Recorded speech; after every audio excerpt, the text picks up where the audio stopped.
Hello guys, welcome to our channel Spark Updates, fully loaded with movie updates and reviews. The wait is over. Finally Kalki 2898 AD థియేటర్లోకి వచ్చేసింది. Movie చూసాక ఒకటే చెప్పాలనిపించింది. Hollywood ఊపిరి పీల్చుకో, టాలీవుడ్ వస్తుంది. Literally ప్రతి scene ప్రతి shot mind పోతుంది లోపల. ఆ విజువల్స్ ఇంకా మైండ్లో నుంచి పోవట్లేదు. ఆ స్టోరీ బిల్డింగ్ గురించి, స్క్రీన్ ప్లే గురించి ఎంత చెప్పినా తక్కువే అని చెప్పాలి. ఇంకా లేట్ చేయకుండా మూవీ రివ్యూలోకి వెళ్ళిపోదాం. స్టోరీ విషయానికి వస్తే కురుక్షేత్ర యుద్ధం షార్ట్స్ నుంచి మూవీ స్టార్ట్ అవుతుంది. శ్రీకృష్ణుడు ఎందుకు అశ్వత్థామకి శాపం ఇచ్చాడు అనేది క్లియర్గా చూపించారు. అండ్ వరల్డ్లో లాస్ట్ ప్లేస్ కాశీ. వరల్డ్లో ఉన్న అన్ని రిసోర్సెస్ని పీల్ చేసి కాంప్లెక్స్ వాడుకుంటారు. సుప్రీం యాస్కిన్, అదే మన కమల్ హాసన్ గారు. అండ్ కాశీలో బౌంటీ హంటర్ల భైరవ ఎలా అయినా యూనిట్ సంపాదించాలి, కాంప్లెక్స్లో ఎలా అయినా సెటిల్ అవ్వాలి అని ఉంటాడు. సుప్రీం యాస్కిన్ చేస్తున్న ప్రాజెక్ట్ కే కోసం కాశీలో ఉన్న అమ్మాయిలని ఆ ప్రాజెక్ట్ కి యూజ్ చేసుకుంటూ ఉంటారు. అసలు ఆ ప్రాజెక్ట్ కే అంటే ఏంటి, అందులో ప్రభాస్ క్యారెక్టర్ ఏంటి, ఆ ప్రాజెక్ట్ కే ఎక్స్పెరిమెంట్ సక్సెస్ అయిందా లేదా, అసలు అశ్వత్థామ అండ్ ప్రభాస్ ఫైట్లో సరే ఇంకా చాలు.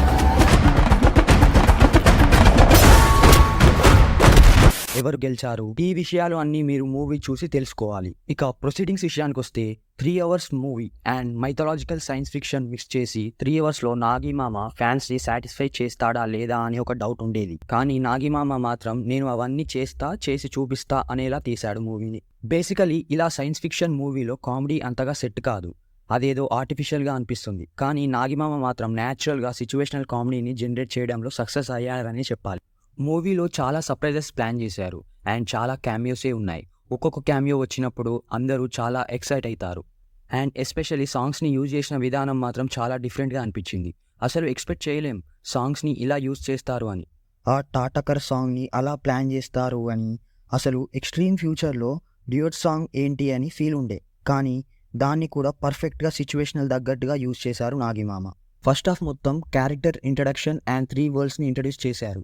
3 worldsలో ఎలా ఉంటారు, వాళ్ళ లైఫ్ స్టైల్ అండ్ వాళ్ళ మోటివ్ ఏంటి అని వెళ్ళిపోతుంది. మెయిన్ కాన్ఫ్లిక్ట్లోకి వెళ్ళడానికి టైం తీసుకున్నా మూవీ మనకి లాగ్ అనిపించదు. అండ్ ఎప్పుడైతే దీపిక మీద 1 million బౌంటీ పెడతారో అప్పటి నుంచి అసలైన స్టోరీ స్టార్ట్ అవుతుంది. ఆ సీక్వెన్స్ మాత్రం అరాచకమనే చెప్పాలి. అశ్వత్థామ అండ్ భైరవ ఫైట్స్ మాత్రం చాలా బాగా డిజైన్ చేశారు. అండ్ సెకండ్ హాఫ్లో 80% మొత్తం యాక్షనే ఉంటుంది. అండ్ లాస్ట్లో main sequence in the movie last 20 minutes మాత్రం అసలు కుర్చీలో కూర్చోవాలని ఉండదు, అరిపించేశారు. అసలు ఆ ట్విస్ట్కి అండ్ ఆ యాక్షన్స్కి విజువల్స్కి థియేటర్ మొత్తం ఫ్యాన్స్ గోలగోలతో ఊగిపోయాయి. కల్కి కాకపోతే మరి ప్రభాస్ క్యారెక్టర్ ఏంటి, ప్రభాస్ మెయిన్ లీడ్ కాకపోతే ఎలా అనుకునే వాళ్ళందరికీ నాగిమామ పర్ఫెక్ట్గా ఆన్సర్స్ ఇచ్చారు, జస్టిఫై చేశారని చెప్పాలి. అండ్ కమల్ గారి లుక్స్ మాత్రం టెరిఫిక్గా ఉన్నాయి. కలియుగంలో విలన్ ఎలా ఉండాలో అలా డిజైన్ చేశారు. ఈ మూవీలో జస్ట్ కమల్ గారి మోటివ్ ఏంటో ఇంట్రడ్యూస్ చేశారు. ఇంకా నెక్స్ట్ పార్ట్స్లో కమల్ గారి క్యారెక్టర్ ఆర్క్ ఎలా ఉండబోతుందో చూడాలి. అశ్వత్థామ క్యారెక్టర్లో అమితాబ్ గారు ఈ ఏజ్లో కూడా ఆ యాక్షన్ సీక్వెన్స్ని చాలా బాగా చేశారు. గారి ఎనర్జీ అండ్ యాక్షన్ సీక్వెన్స్లో వారి పర్ఫార్మెన్స్ నెక్స్ట్ లెవెల్ అంతే, ప్రభాస్తో ఈక్వల్గా చేశారు. అండ్ బ్రహ్మానందం గారు ఉన్న సీన్ చాలా ఫన్నీగా ఉన్నాయి. మిర్చి తర్వాత ప్రభాస్ గారు అండ్ బ్రహ్మి గారు కలిసి నటించారు బిగ్ స్క్రీన్ పైన. ప్రభాస్ గారు అండ్ బ్రహ్మి గారి మధ్యలో ఫన్ని చాలా బాగా డిజైన్ చేసుకున్నారు నాగశ్విన్ గారు. అండ్ అలాగే ప్రభాస్ గారిలోని ఫన్ యాంగిల్ని చాలా బాగా యూజ్ చేసుకున్నారు. ఇక దీపిక గారు సమ్ 80 గాడ్ మదర్గా చాలా బాగా చేశారు. ఇంటర్వెల్ బ్లాక్ దగ్గర తనకి పడే ఎలివేషన్ మాత్రం వేరే లెవెల్లో ఉంటుంది. ఇంకా మిగతా క్యారెక్టర్స్ లైక్ దిశా పటాని, దుల్కర్ గారు అండ్ విజయ్ గారు వారి క్యారెక్టర్స్లో బాగానే చేశారు. ప్రీలుడ్లో భైరవ అండ్ బుజ్జి వల్ల మనం బుజ్జికి ఈజీగా కనెక్ట్ అయిపోతాం.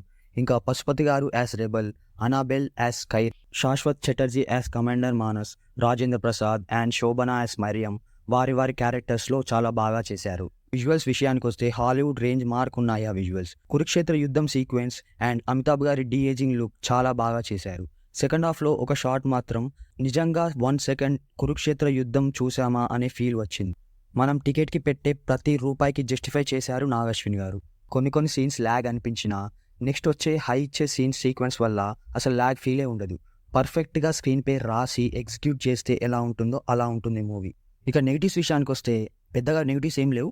ఓన్లీ ఆ ఫస్ట్ హాఫ్లో కొన్ని షార్ట్స్ కొన్ని సీన్స్ మనకి లేకున్నా పర్లేదు అనేలా ఉంటుంది, కానీ అది పెద్దగా మూవీపై ఇంపాక్ట్ అయితే చూపించదు.